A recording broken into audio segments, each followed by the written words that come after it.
ये तो attempted murder है। मैं मतलब YouTube पर अपने साथी के साथ प्रयास किया, कोशिश की और बहुत बुरा बर्ताव हुआ। कोई सपोर्ट किसी का नहीं। मैंने मतलब मेरी फादर से फाइट होती है इस बात पे, वो चाहते हैं कि मैं ये फील्ड छोड़ दूँ।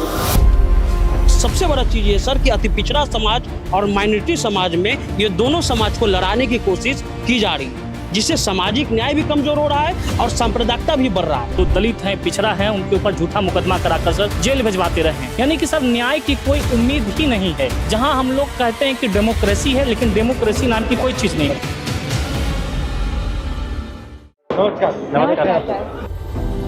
बताइए। हम लोग जो काम करते हैं उसका बेसिक है सोशल जस्टिस। हम उसमें जो पॉइंट रखते हैं, यहाँ सब बैकवर्ड और माइनॉरिटी और दलित समाज के लोग हैं, और इसमें हम लोग ने एक ग्रुप बनाया है पूरे बिहार में।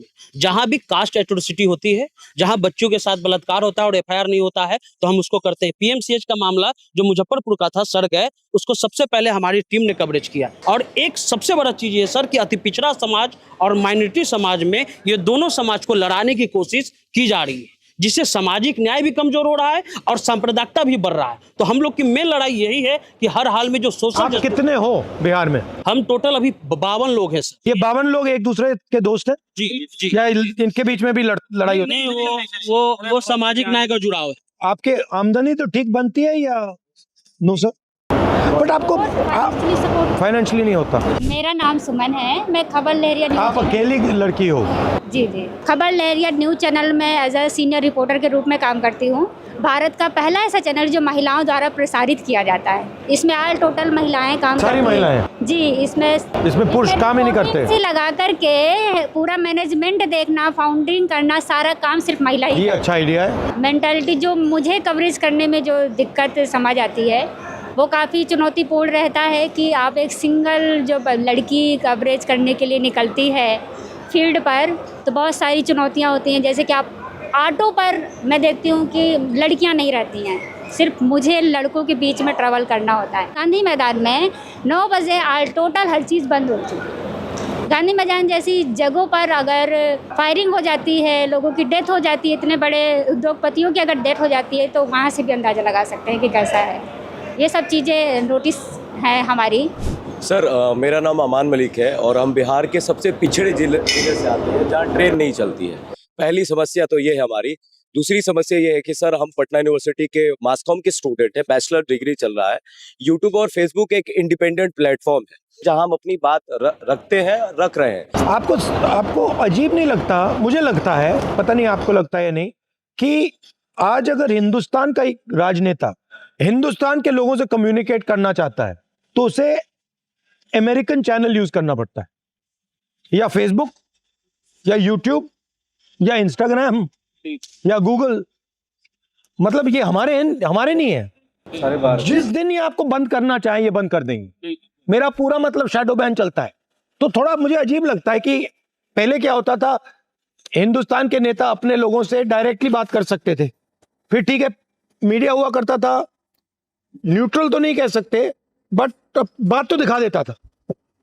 अब मीडिया बिल्कुल नहीं दिखाता, विपक्ष की बात टोटली जीरो, खत्म। और जो यूट्यूब वाले हैं, फेसबुक वाले हैं, उन पर इनडायरेक्ट लगाम लगी हुई है। अगर आप लाइन से थोड़ा ज्यादा आगे गए लगा देंगे, बंद कर देंगे, शैडो बैन हो जाएगा। तो ये एक्चुअली देश के लिए खतरनाक है। पहले तो मतलब हमारे फाइनेंशियल क्राइसिस पर चोट पहुंचा, लेकिन उसके बावजूद जब हम चुप रहना नहीं सीखे या चुप नहीं रहे, तो वो जो है मतलब हम पर मुझे मतलब यह है कि हत्या करने की कोशिश की गई। ये कुछ फुटेज है सर, मुझे मतलब हमारे ही मित्र ने, क्योंकि वो एक ऐसी आइडियोलॉजी में वो घिर गए हैं। वो बहुत अच्छा इंसान भी बन सकता था, मतलब वो फ्यूचर पे देश के लिए भी काम कर सकते थे, लेकिन एक आइडियोलॉजी से वो इस तरह से प्रभावित हो गए कि उन्होंने मुझे अपना दुश्मन समझा। चूंकि मैं एक मुस्लिम समुदाय से आता हूँ।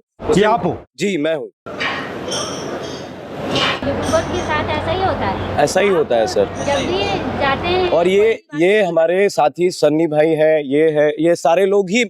इस पे केस हुआ? इस पे केस हुआ, 20-22 दिन जेल में रहे, उसके बाद बाहर आ गए। और हमने भी मतलब उसके बाद ज्यादा एक्शन लेने की इसलिए कोशिश नहीं की सर, क्योंकि बार बार कॉलेज। ये तो अटेम्प्टेड मर्डर है। हाँ, अटेम्प्ट टू मर्डर है सर। वो 20 दिन में बाहर आ गए और अभी भी थ्रेट मिलता है सर कि केस उसी से? हाँ उसी से सर, अभी भी थ्रेट मिलता है।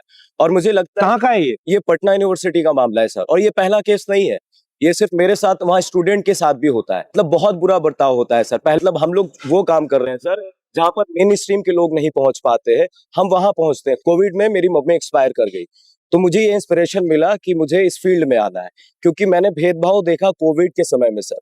मैं क्लियर ये बोल रहा हूँ आपसे कि मैंने भेदभाव देखा, और वो भेदभाव किस आधार पे वो आप बेहतर जानते हैं, आपके सामने बैठे हैं। और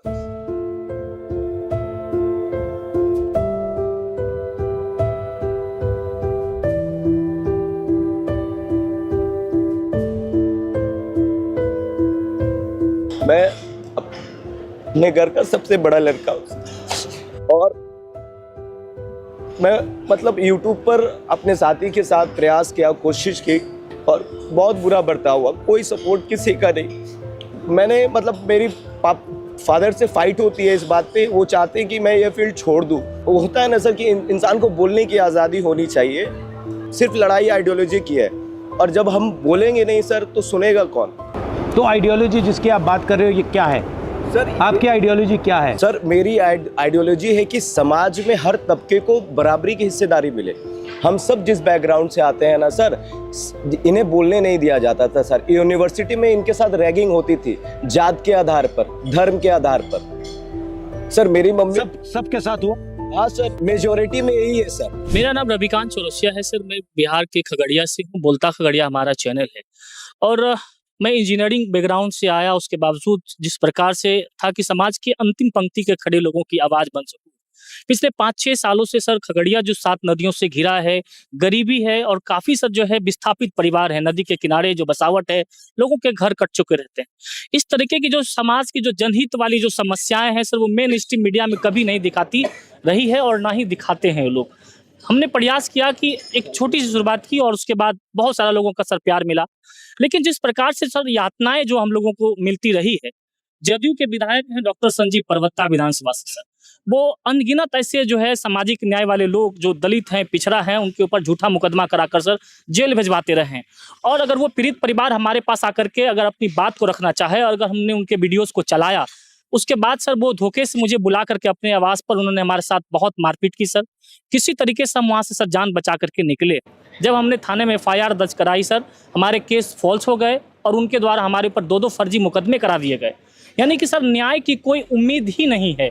जहां हम लोग कहते हैं कि डेमोक्रेसी है, लेकिन डेमोक्रेसी नाम की कोई चीज़ नहीं है। ऐसे करते हैं, ये अभी चल रहा है, यहाँ पे यात्रा चल रही है।